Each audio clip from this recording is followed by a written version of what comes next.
welcome to today's webinar. My name is Carrie Albright, and I'm the Communications and Data Specialist here at NAAEE. And we're really happy to have all of you today as part of this webinar, which is all about how we as environmental educators of all types can support the LGBTQIA+ community during these challenging times. And I'm so appreciative of our amazing speakers who are going to be diving into this topic today, offering a sense of where we're at in today's legislation, why that matters, and how we all can be actively working to provide inclusive, supportive spaces for the queer community. And I do want to thank all of you who sent through questions in advance. We're going to answer as many as we can through the webinar, so please feel free to add more questions to the chat, and we'll be keeping an eye on those and sharing them with the presenters to speak to as they're able.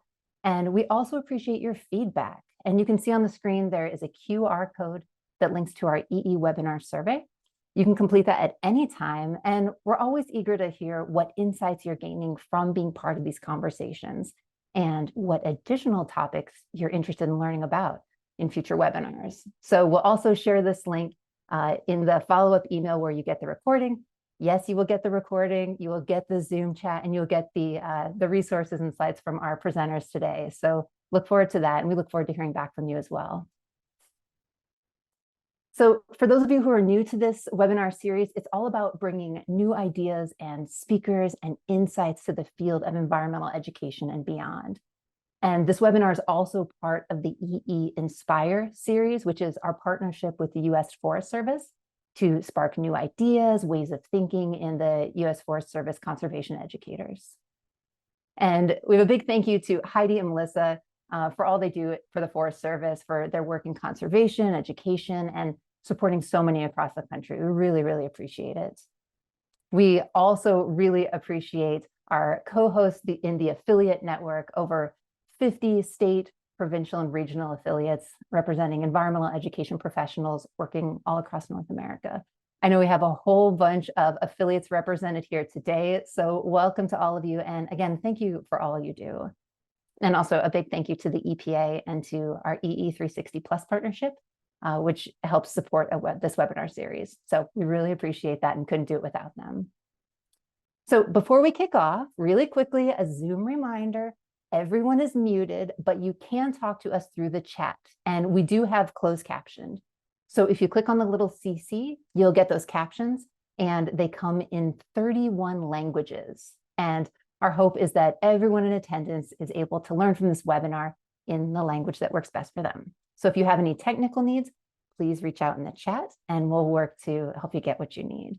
And again, you'll get the recording, the chat notes, and everything from our presenters within the coming week too. And lastly, I want to give a big thank you to Judy Browse, the Executive Director for NAAEE. She is the force behind so much of what we accomplish here, and that includes this webinar series and helping to drive the vision for how these webinars can bring together our global EE community. So Judy, thank you so much for everything you do. You are truly a treasure. And now it is my pleasure to invite today's guests to begin our webinar. So Yara, Libby, Charzi, thank you for your dedication to this topic. We are so excited to learn from you today. Thank you so much. We are really happy to be here. I want to thank everybody who's calling in and all of those who are watching later after the fact. We appreciate all of you for being here. If you haven't already, you could say hello in the chat. You could drop your pronouns if you'd like, and perhaps an emoji to describe how you are doing today. We'd love to see people's feels come up in the chat. You can advance the slide. Actually, just go ahead and advance to our introduction slide, perhaps. There we go. My name is Libby Van Wy, and I am an environmental educator for about 15 years. I work currently with Oregon State University Extension Service with the Outdoor School Program. And I'm also on the board of the Oregon affiliate, the EEAO, Environmental Education Association of Oregon. And some of the identities that I bring to the space, I'm queer, non-binary, and ace or asexual.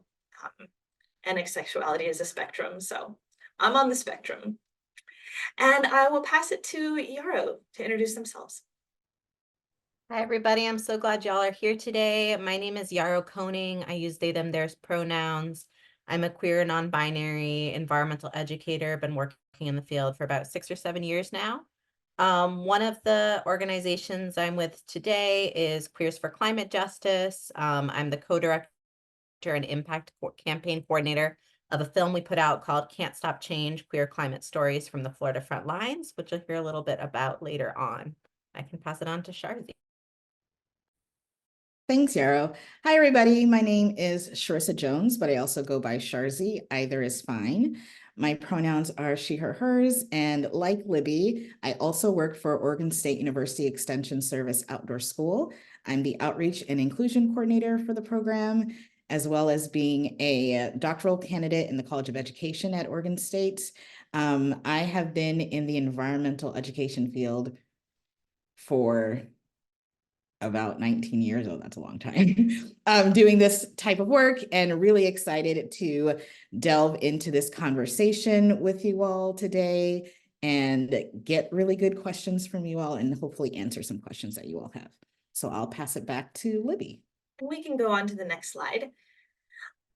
So in our session today, we're going to start out with an overview of the current political climate.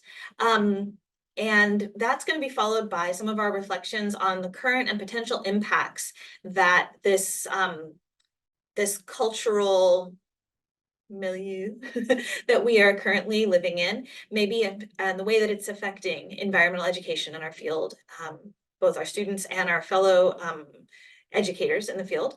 And then we'll talk about some principles for inclusion that we'd love everyone to incorporate into their work. And finally, we'll share resources and strategies for continued learning and ways to stay positive and work together.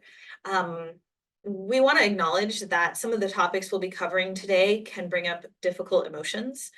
I just want to invite everyone to listen to your body and do what you need to do to take care of yourself. So if that means moving, breathing, drinking, pausing, checking in with yourself, and we hope that all the attendees here will treat each other and our presenters with respect. But feel free to put your questions into the chat, and if it's something we can answer as we go along, I may type a quick response, but we'll also hold things in our back pocket until we get to the end of our slides so that we can stay on time with our presentation. And we'll go to the next slide. So we're going to get into the current cultural and political climate that we're living in, particularly in the United States with a lens for the US. And Yarrow has been working on some great educational content on the subject. So we'll get to that in just a moment.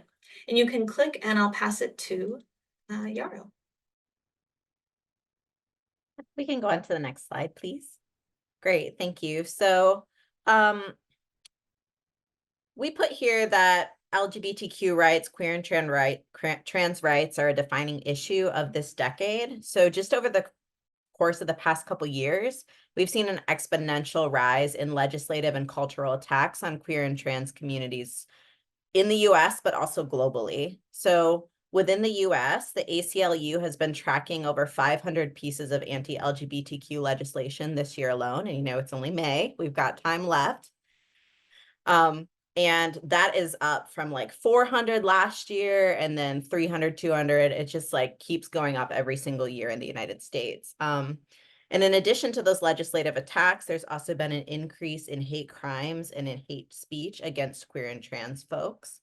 And those of us who are in education, we know that education has become a real hotspot for this conversation between legislative attacks on things like censorship on queer and trans content in schools, as well as known hate groups like Moms for Liberty and the Proud Boys causing chaos in school board meetings, platforms like Libs of TikTok inspiring bomb threats at schools that dare to support LGBTQ staff and students.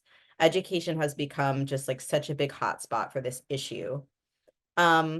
So if you look at the pictures here on the screen, the ones on the bottom are all from various groups that are working to take away rights of queer and trans people.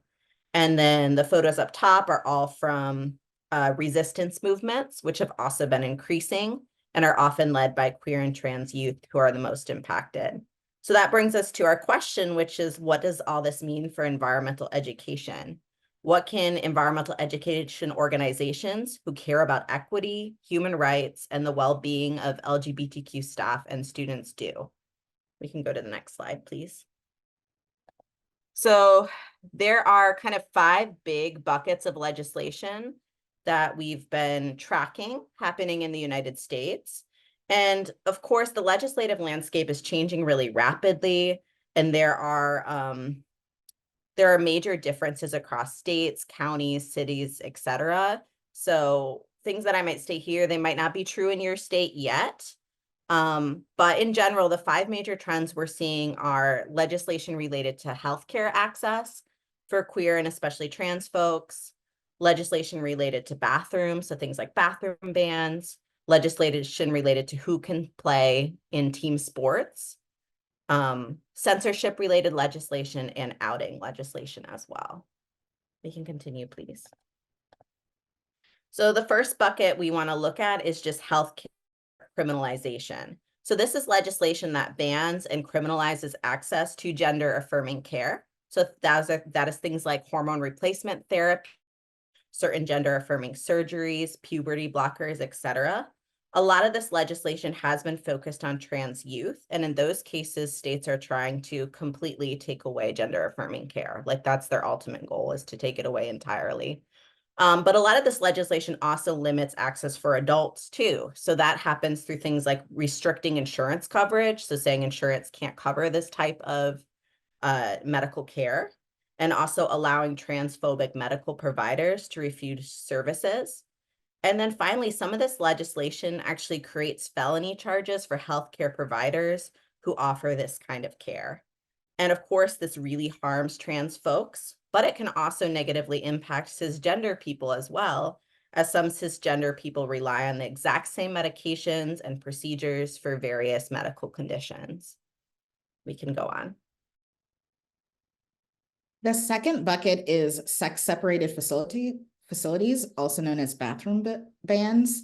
And so these describe legislation and other policies that prohibit transgender, non-binary, and gender non-conforming people from using the bathroom that aligns with their gender identity. The bans in the bills are often based on a false fear that trans people, and in particular trans women, are dangerous and will assault cisgender people, specifically cisgender women, in bathrooms. There are known incidences of this occurring. However, there are numerous incidences of transgender people being assaulted in bathrooms.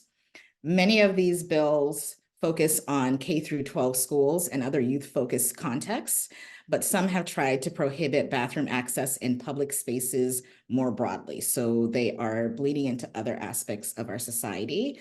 And discrimination against trans people trying to use bathrooms remains to be a huge issue and manifests in all these different ways, including failing to provide access to gender-neutral restrooms, physically preventing folks from entering spaces, or reporting people trying to use the restroom, which are all very traumatic experiences.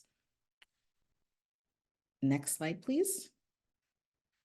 The third bucket is sports bans, and these bans aim to block transgender, non-binary, and gender non-conforming people from playing sports teams that align with their gender identity, specifically focusing on women and girls sports, and using the false argument of athletic fairness and the idea that trans people are dangerous, and then trans women and trans girls have an unfair advantage.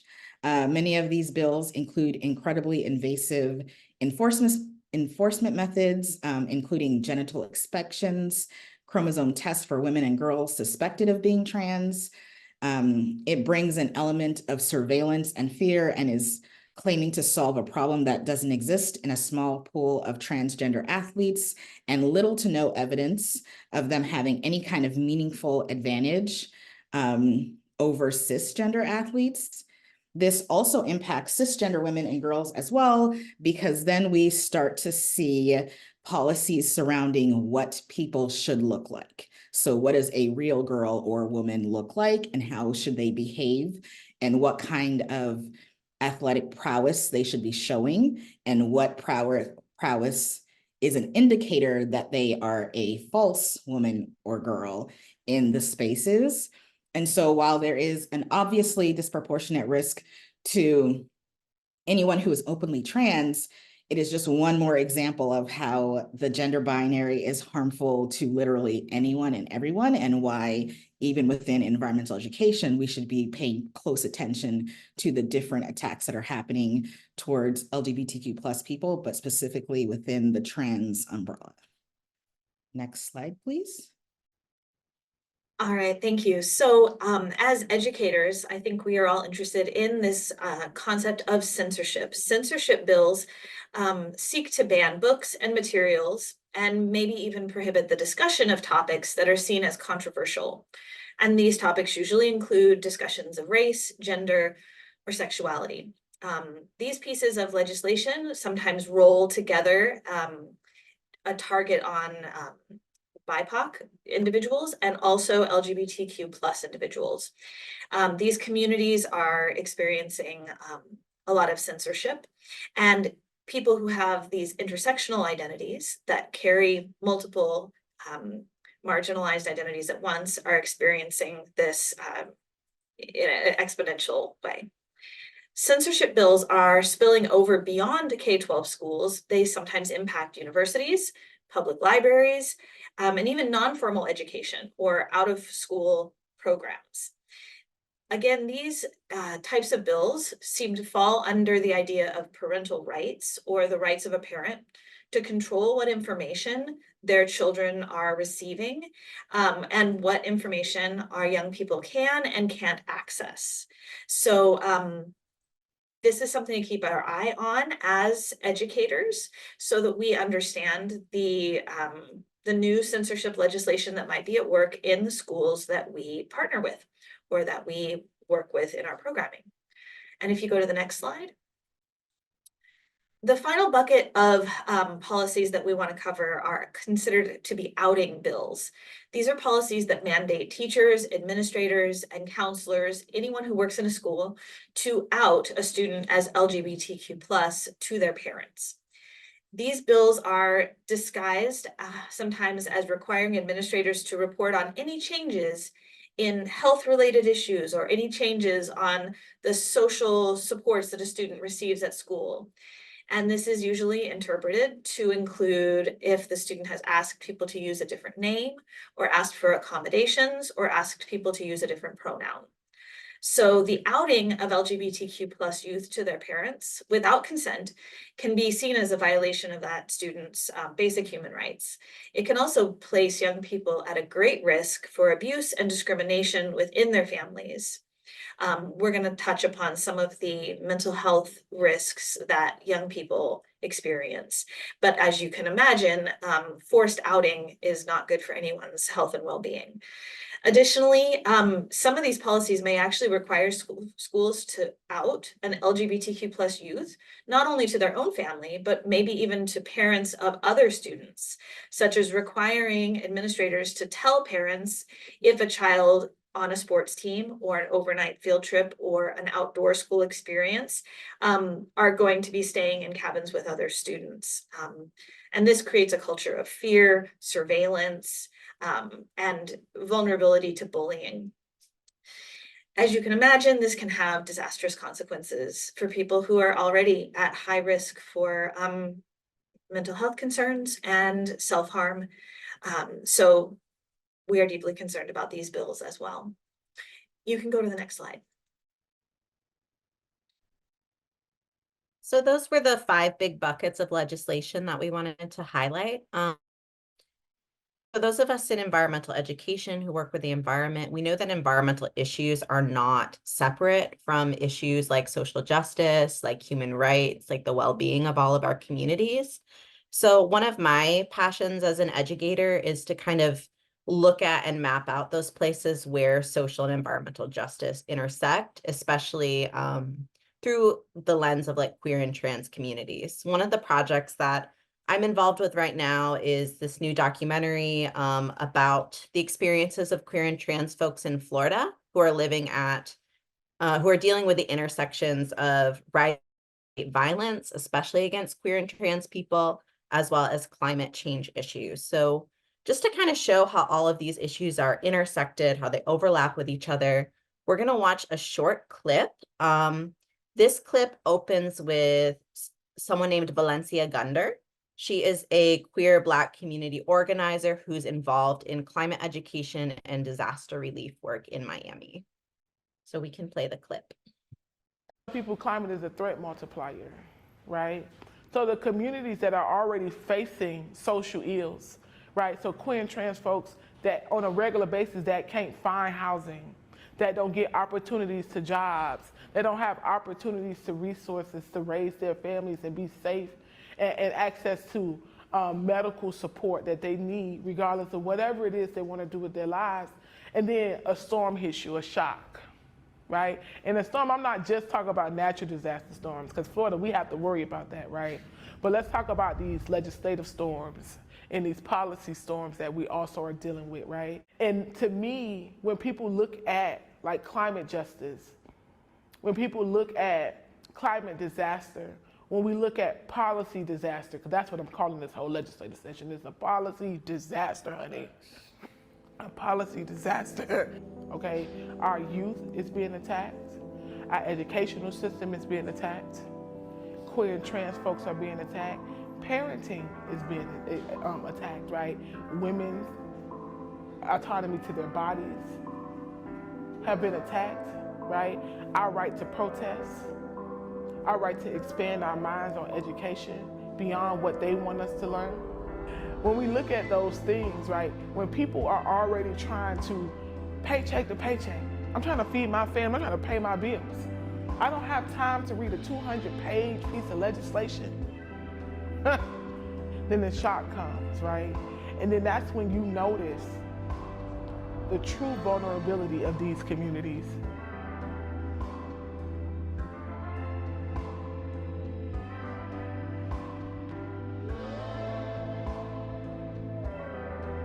A lot of the legislation is like targeting trans people and the trans experience. Cisgender privilege is real, right? And Florida caters to it, and Florida's promoting not just cisgender privilege, but like cisgender rule. The Don't Say or Be LGBTQ bill that was really targeting trans kids more than anything else. Even the governor, when he signed the bill, was like, this bill is not about don't saying gay. This bill is about don't turn my son into my daughter. When HB 7, people kept calling that the critical race theory bill, right? But that bill was a gender and race attack. It removed the word gender from the civil rights claim in the Education and Equity Act and replaced it with sex. And we shouted at the top of our lungs because they were coming after critical anything at that point. When you look at it from a zoomed out lens and you see all of this legislation that's used to control the people, and then you look at legislation that may not explicitly call for violence, but like, what do you think is going to happen with permitless concealed carry? Like, what else could go wrong? Like,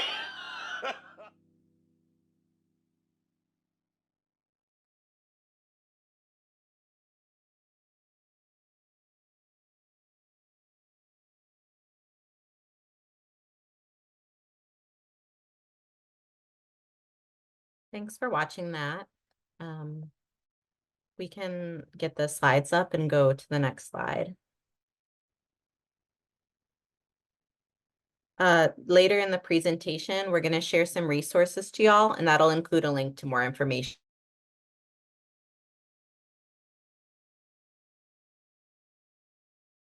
It looks Is like Sarah we're frozen? Slides You're go on out, that clip will be in it. So if it was like a little laggy on your end or anything, you can go back and watch it again. Huh? You froze for a second there, but I think we're okay now. We can advance. Okay, so as Yaro's video and also some of the things that Yaro said and Libby mentioned before, all of this policy storm, taking the words from Valencia, is causing a lot of trauma to the mental health of the LGBTQIA community, and in particularly youth. And so we wanted to share 3 stats that we thought were really important. It's important to note that there's not a wealth of research that is specific to LGBTQIA youth or communities in particular, where it intersects with environmental education or just looking at what's happening with all of these policy attacks. But there are some organizations like the Trevor Project that are looking at these. So because of the surge in anti-LGBTQIA legislative attacks, there have been 39% of youth who have seriously considered attempting suicide in the past year, with higher rates for transgender and non-binary youth, around about 46%, as well as higher rates for LGBTQIA youth of color and of other marginalized identities. 90% of LGBTQIA youth said that their well-being was negatively impacted due to the recent politics, the political storm that we heard about.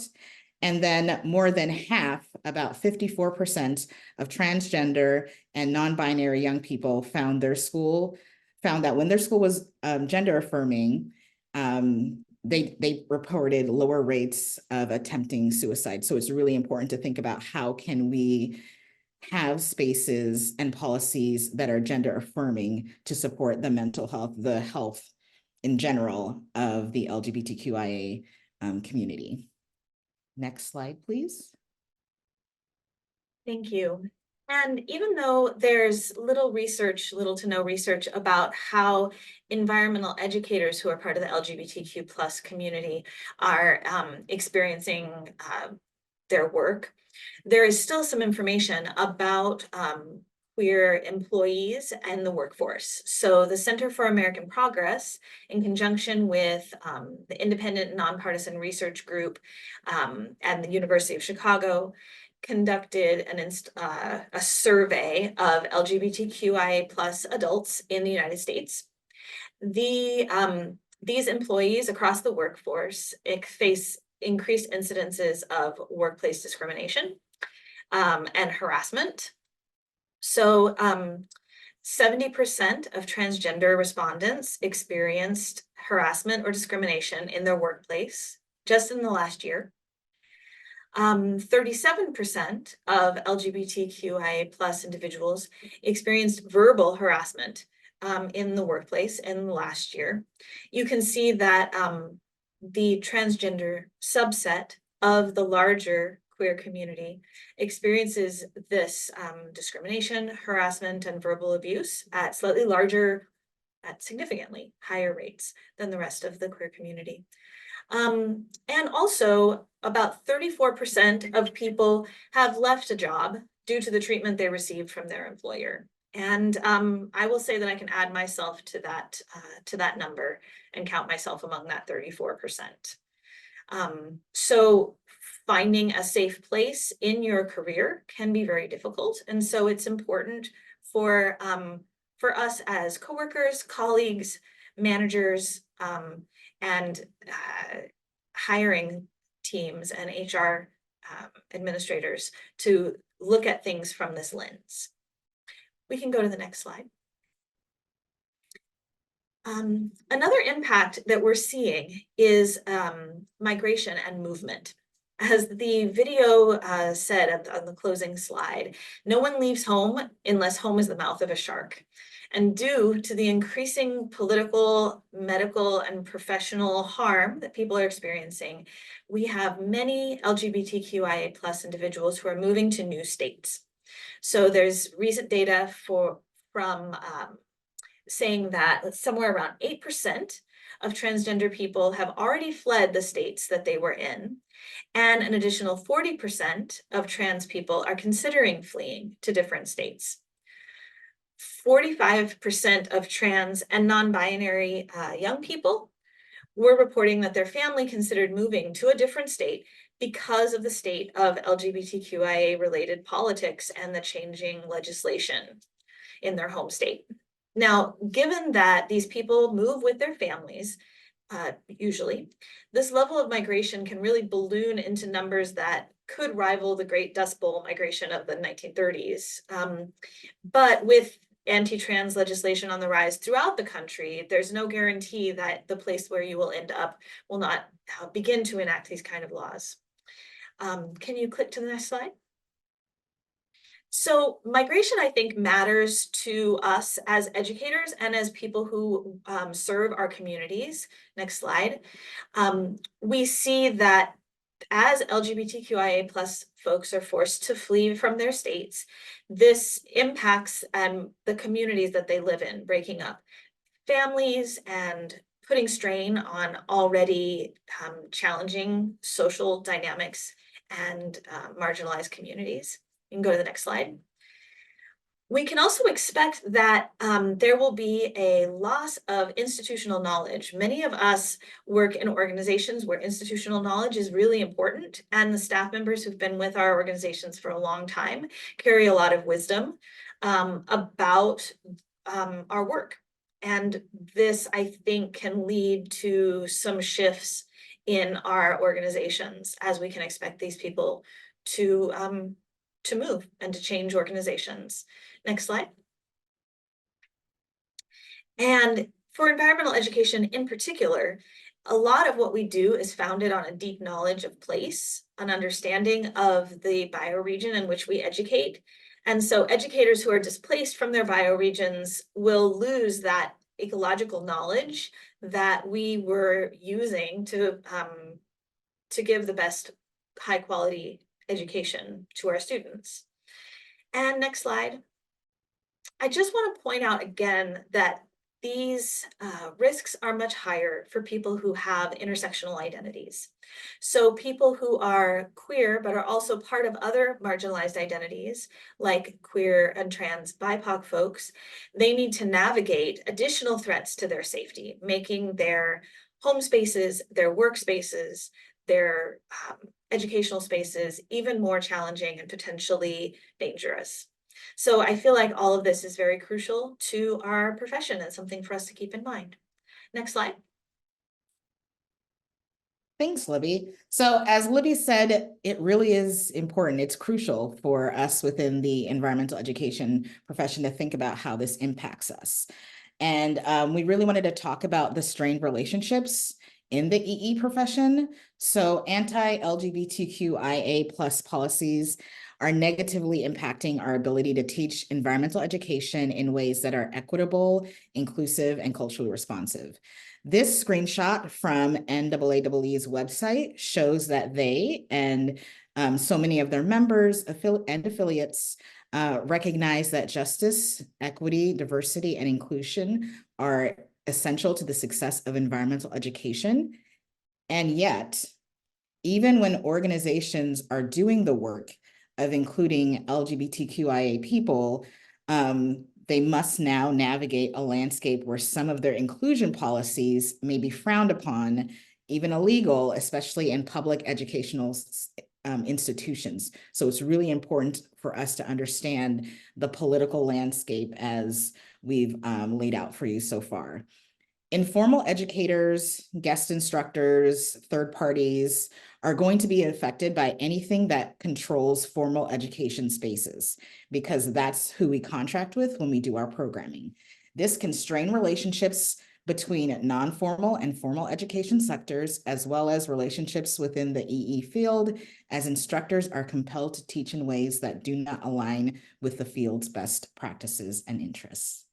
Next slide, please. Yeah, so we wanted to end our section on impacts. Can y'all hear me okay? I know it was freezing earlier. Okay, great. Yeah, our last slide here for our impact section. We just wanted to talk briefly about LGBTQ experiences in environmental education. As we mentioned earlier, there's not really a lot of published research on this topic. So for this slide, I've kind of focused on some big picture themes that bring us back to EE.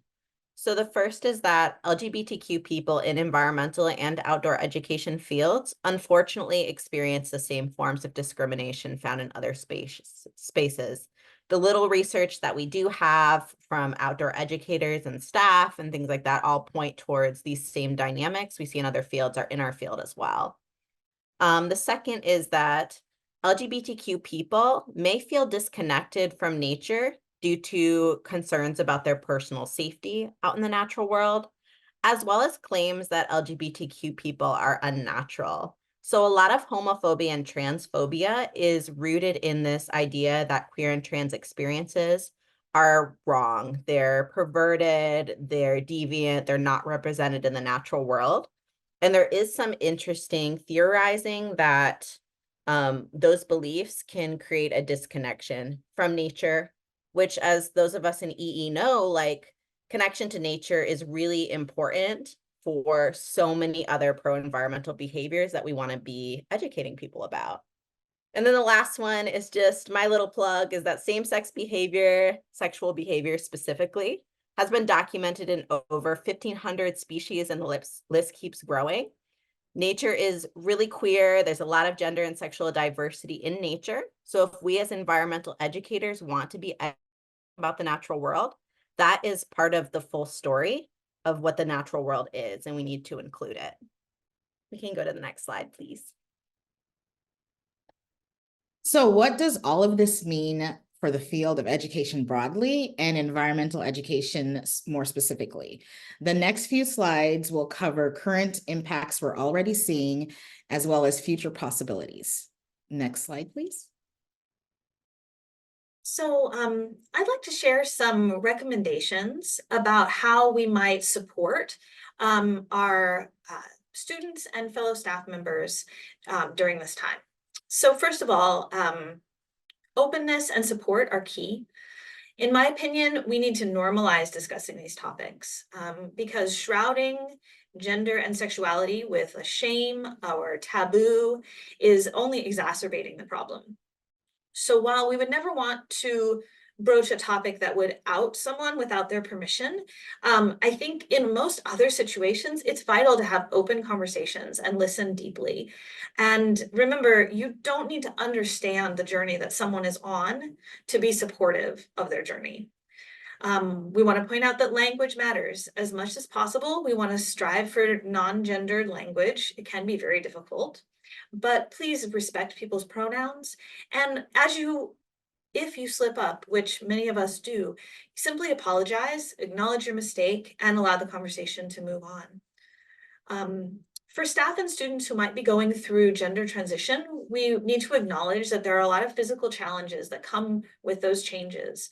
One example that a trans person who I know was sharing with me is how difficult it is to hike with students while wearing a chest binder. So seems relevant to our field. And finally, I want to encourage us to do some inner work to examine how our own gender assumptions might be limiting ourselves and limiting the people around us and our interactions with our communities. What behaviors and standards of dress, what aptitudes and standards of tone are you expecting from others just because of the gender that you assume that they are? And I would encourage us to look at what aspects of our own identity we may have molded to fit in with gender norms. Next slide. Another thing to think about is how do we support through policy? So really thinking about what we say and how is it written down, and are we operationalizing what we say in terms of supports for the LGBTQIA plus community. So is it in your mission? Put it in your mission. Explicitly think about how you are including LGBTQ plus people in your DEI efforts, or what protections look like. Have you thought about creating specifically non-discrimination policies that call out how you are supporting the LGBTQ plus community broadly, and then specifically because a lot of these attacks are coming for trans, non-binary, and gender non-conforming communities? How are you supporting those groups? Thinking about universal design for inclusion, because when we are creating supports for our most marginalized individuals, we are creating supports that help everyone. I myself identify as queer, I'm a lesbian, but I also know that I am straight passing underneath the straight gaze, and I'm cisgender. So thinking about supports that help me feel comfortable in a space are not going to help someone who is gender nonconforming, because I pass within a very narrow frame of what a real woman looks like, how they behave. And so, however, thinking about how do you support gender nonconforming people still helps me, because it helps me feel safe in that space and knowing that I don't have to behave within a certain confine. And then lastly, really looking at our facilities and how we can make them more inclusive, specifically around bathrooms, cabins, changing rooms. As Libby said before, are there ways to make these not gendered so that they're safer for everybody to be able to go into them, so that they don't get stopped or feel uncomfortable when they're going to these spaces? Really looking at your program, what you've written, and how you are planning, and then what your facilities look like to help support the LGBTQ plus community can also support your other communities that you are working with. Next slide, please. Then our last bucket of supportive principles is supporting through advocacy. So the first principle we have here is staying informed. So that is keeping up with LGBTQ related legislation in your area. That's super important. So our little 5 buckets of policies we did, the research that I did for that took me hours and hours and hours to be able to distill that. Like, it's a lot of work, and it varies from state to state. It varies from city to city. It varies from county to county. So paying attention to what's going on in your area relevant to your part of environmental education is huge. Our second is to think beyond education. So like we saw in our clip from Valencia, LGBTQ policies do impact EE, but they're also related to other issues and other challenges that marginalized communities face. And secondly, LGBTQ people are our students, our learners, our teachers, and staff. So it's up to us as environmental educators to pay attention to policies that would harm people in our field. And then the last is courageous action. So that's finding concrete ways to get involved in LGBTQ movements in your area. It's the right thing to do, even if it involves personal or organizational risks. And unfortunately, in the climate that we're in right now, it will involve those risks. And we become braver by taking brave actions. It's really important. We can go to the next slide, please. All right. So we are going to be wrapping before we go into questions with some resource strategies for continued learning and staying hopeful for the future. So next slide again. Would you mind clicking on that link? That's a great question. Give me just a moment. If it doesn't pop up, it's okay. Basically, it's just a list of resources that we put together for this webinar. Will be sent out with y'all with the slides. It's divided subcategories. There are resources on legislation, supporting youth, LGBTQ inclusion 101, if that's where your organization's at, employment, environmental and out of door orgs. There's just all kinds of stuff in there. So I definitely encourage y'all to stay in, to go take a look, and I'm going to be keeping that link basically indefinitely, so you can pop back in at any point. Thank you, Carrie. Thank you, Yarrow, for that amazing resource list. We're going to click now to a slide about personal strategies, and I think I'll hand it to Shrissa. Thanks, Libby. So I think about allyship in motion or in action, and specifically understanding that allyship is not an identity, so I cannot call myself an ally. Other folks can tell me if I'm being an ally or not, and that it is a moment by moment doing. So it happens within moments, and I am not indefinitely an ally. So like I said, as a queer person who is not read as queer, who is cisgender, specifically looking at how do I support and how do I use my privilege and my position, because of the statewide position that I have, to support the LGBTQIA community, and in particular the trans and gender nonconforming communities in the work that I do. So it is about bringing these issues into the spaces that I'm in with different partners, as we're talking about what does it look like to do outdoor education or residential and non-residential programming, and how do we support students and youth so that they feel comfortable, but also employees, as Libby said, because it's not just about the youth. We also have employees and other staff members that we need to be thinking about in terms of their safety. How do I bring that in so that no one has to unnecessarily out themselves if they don't want to, or feel like they are the only ones who are bringing up these issues or bringing up some concerns around what's happening in the formal education space and how it bleeds over to our non-formal education space. Libby? Thank you. We can click to the next. Basically, we're all just sharing our personal ideas right now of how we ourselves stay hopeful and approach the challenges in front of us. And so my own personal strategy is to question assumptions and to continually work on peeling back the layers of myself and my identity that may have that may be artifice, that may have been imposed upon me as a mask that I use to fit in with gender norms. And what are the qualities in myself that are native to my being? And in what ways has gender and the constructs of gender in modern society impacted me and my sense of self? And at the same time, I try to be more open and honest about my queerness and my neurodivergency at work. So bringing my whole self to work is a practice that I am working toward. And hopefully in doing that, I can start to make spaces safer for others. And I'll pass it to Yara.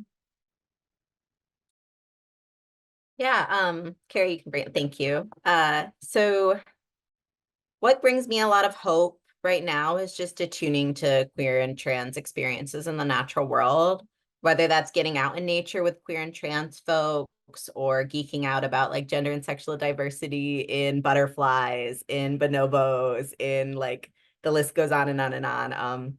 That brings me a lot of joy. Right now I'm putting together a queer animals workshop for a LGBTQ summer camp in Florida. And that's been just bringing me so much joy to do that research and repackage it for kiddos, give them information I would have loved to have as a kid. All right, start probably shifting in. We'd love to, oh, sorry, go ahead, Sharzi. We're coming to the home stretch here. So we wanted it to be able to have you all share your own strategies of resilience and hope that we are hoping that you have to include to this larger conversation, especially because this chat will be saved and sent out with the recording. And if you could please do that now while we start to answer some of your questions.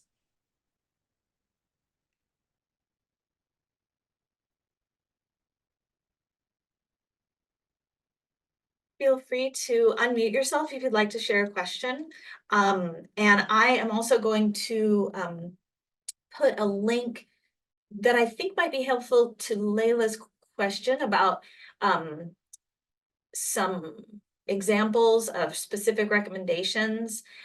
The Oregon Department of Education has put together in gender inclusivity guidance for gender nonconforming individuals or gender expansive people. There may be some stuff that could be useful to you in there.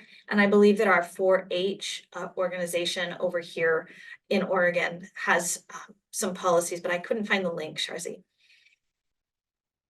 The link to what? I'm sorry. I know that our 4-H group Oh. over here at OSU Extension has some policies around gender inclusion and cabins. I just didn't have it at my fingertips.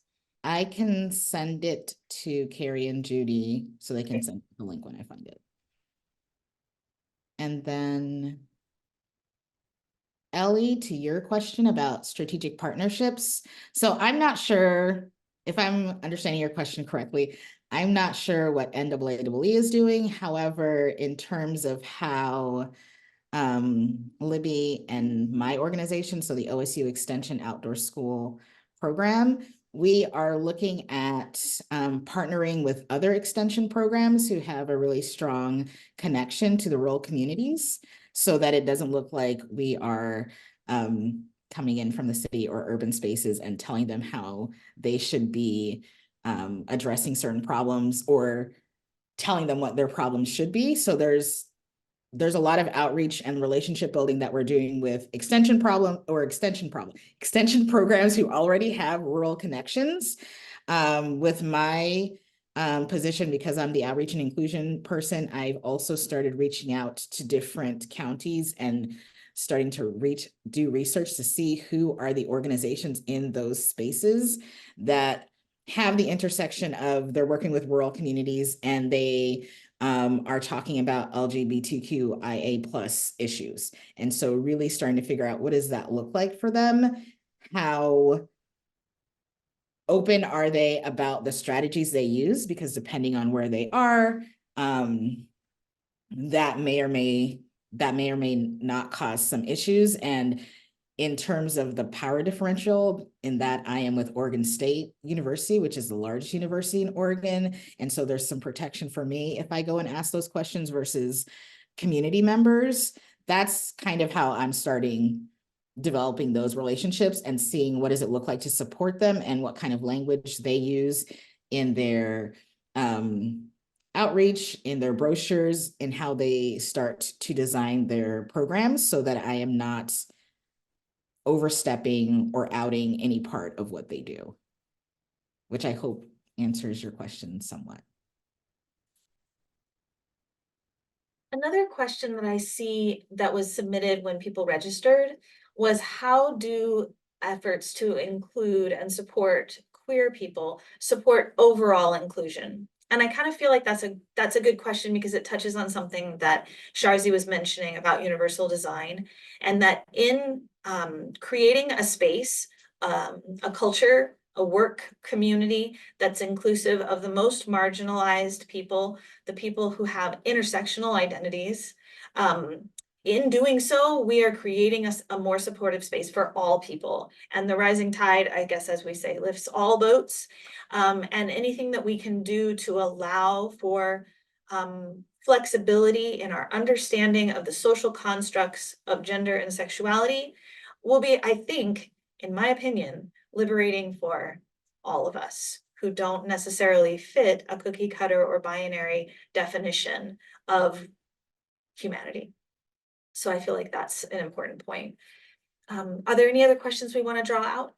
I think maybe we have time for one more, perhaps. I don't know.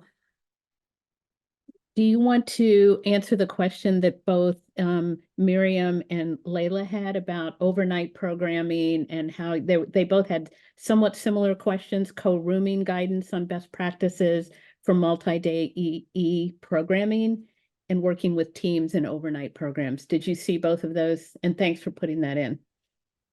So for guidance, we had some links that we wanted to share, one of which we couldn't find on the spot, but which we can share with you afterwards. And then as examples, Sharzi and I both work with Oregon State University Outdoor School. So there's a lot of there's a lot of relevancy for that in our positions. We are working to educate outdoor school providers about the importance of having private changing spaces, private showers, places where students don't necessarily ever have to be naked in front of one another, even if they are spending the night. So that's one element of, petitioning for more inclusive facilities that have privacy, facilities that have gender neutral spaces and restrooms. But in addition to that, there's even more. So go ahead, Sharzi. I was going to say that I just want to point out the funding behind that, because it's one thing to say it, to actually get facilities that are inclusive, we have to talk about funding and what is the access to capital funds to be able to renovate or build new, which a lot of folks don't have yet because EE is not you don't go into EE because you're going to be rich. And a lot of programs don't actually charge true costs for their programming in order to make it more accessible for more people to come. So if you can't actually build new or renovate, some of the things that our program providers have done here at Outdoor School is make signs for the time that they're at a site.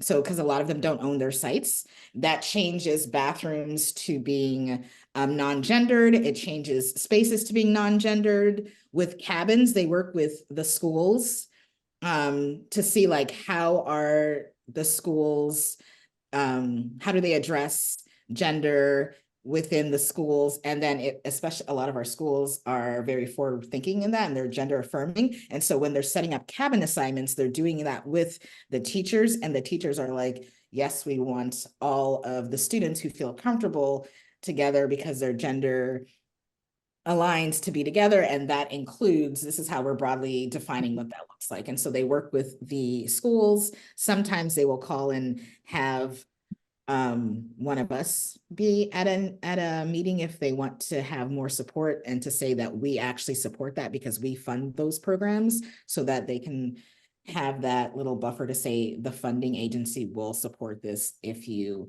have these solutions in place. Thank you so much.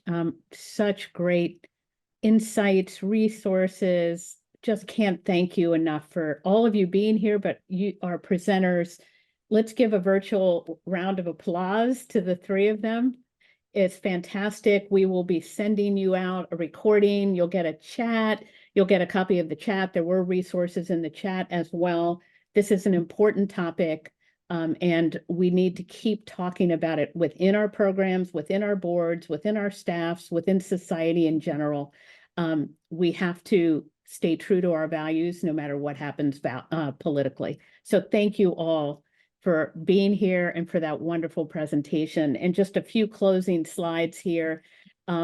We will post the recording on EE Pro. It'll get sent to all of you. So you can just go to the Learning tab and click on our webinars, and you can find out. And you can also listen to any of our past webinars as well. They're on the site. Just want to remind you that our Early Childhood, the Natural Start Alliance Conference is coming up in Oregon. Oh, sorry, Charzy. I always pronounce it wrong, but this is going to be a great gathering for early childhood educators. And our NAA conference is in Pittsburgh, November 5th through the 9th. It's going to be amazing. It's a wonderful city with a lot going on. And then I wanted to mention two opportunities. The eSTEM Awards are open. This is a chance for anybody working with youth who are doing eSTEM projects to win up to $50,000. It's a worldwide challenge. And please get the applications in, or let your international and national colleagues and North American colleagues know about this opportunity. It's on our website. And similarly, we have another opportunity called the Youth Innovation Challenge. The Youth Innovation Challenge is open to young people that are looking at how we can come up with solutions to marine conservation issues, marine debris. And the top 3 winners will get $1,000, and the winners will be invited this year to Taiwan, which is very exciting. So the YIC is June 12th. Just look on our website and share. So thanks again to all of you. Really, really appreciate, and wonderful presentation on it. Such an important issue to all of us. Take care.